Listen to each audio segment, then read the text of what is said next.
Dieu avait fait de telle sorte que chacun de nous, on puisse entendre les pensées les uns des autres, comment ça allait être. Parce qu'il y a ce que ta bouche dit, il y a ce que ton cœur pense, et puis il y a ce qui est en toi, même que toi-même tu ne sais pas qui est en toi. Chacun de nous, on a nos caractères. Le caractère principal de la femme même, c'est bouder. Quand la femme est là seulement, elle est fâchée. On ne sait pas pourquoi elle est fâchée, mais elle boude. Elle parle pas, elle sourit pas, visage est serré, il y a quoi? Il y a rien. Quand elle va expliquer aussi ce qu'il y a là même, elle va commencer jusqu'à ce qu'elle termine, mais tu comprends même pas ce qu'elle veut dire. Mais ce qui est sûr, elle boude.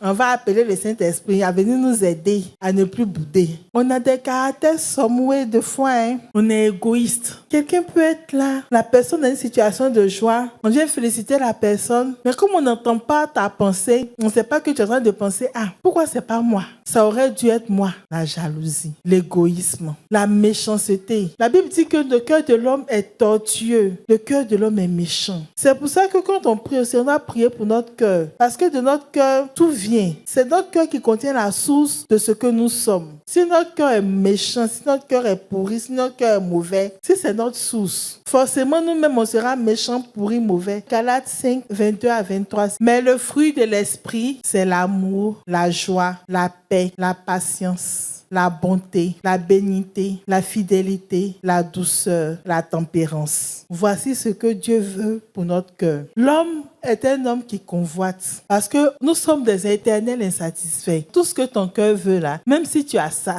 vers la fin, tu as trouvé que quelque chose te manque. C'est là que tu vois que l'argent, ça fait vraiment pas le bonheur. Mais nous sommes là, nous convoitons l'argent. Pourquoi? Parce que nous, on ne peut pas être en train de courir après l'argent et puis négliger l'éducation de nos enfants. C'est vrai, on doit aspirer, mais on doit se contenter de ce que Dieu nous donne et être content de ça. Si Dieu t'a donné quelque chose aujourd'hui, il faut lui dire merci pour cela. Ne pas dire à Dieu, oh, moi je voulais plus. Ça c'est quoi? Ça c'est rien. On doit arrêter la convoitise. Ça est dans notre cœur. La nouvelle génération, là, c'est la génération 4G. On veut tout de suite et maintenant. On ne veut pas attendre. C'est l'impatience. C'est ça qui a créé le phénomène de brouteur, là, avec le cœur qui est mauvais de l'homme, la fierté, l'arrogance. La fierté, là, c'est quand tu penses que après toi, c'est toi, avant toi, c'est toi. Hors de toi, rien n'existe. Et la fierté, là, ça vient avec l'arrogance. Parce que quand tu es fier, là, tu parles mal aux gens. Quand tu es arrogant, tu ne respectes personne. On dit, c'est comme ça, toi, tu es.